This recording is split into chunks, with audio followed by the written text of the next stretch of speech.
আজ আমি তোমাদের সাথে শেয়ার করব আনারসের জ্যাম আমি কিভাবে বাড়িতে বানাই।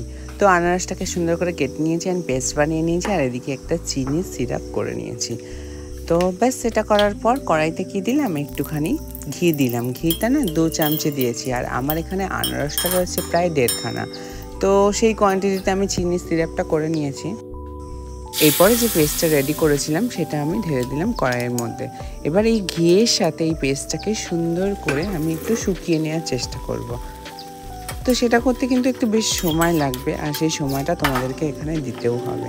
অ্যান্ড সুন্দর করে আমার এই জিনিসটা রেডি হচ্ছিল, অ্যান্ড তার মধ্যে আমি দিয়ে নিলাম পিঙ্ক সল্ট।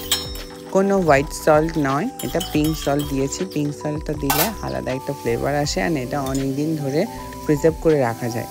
দেন যে চিনি সিরাপটা আমি করেছিলাম সেই সিরাপটা দিয়ে নিলাম, অ্যান্ড এটাকে সুন্দর করে মিক্সিং করব। অ্যান্ড মিক্সিং করতে করতে এটা একদম যখন একদম জেলির আকারে কোয়ান্টিটিতে চলে আসবে তখন এটা রেডি হয়ে যাবে।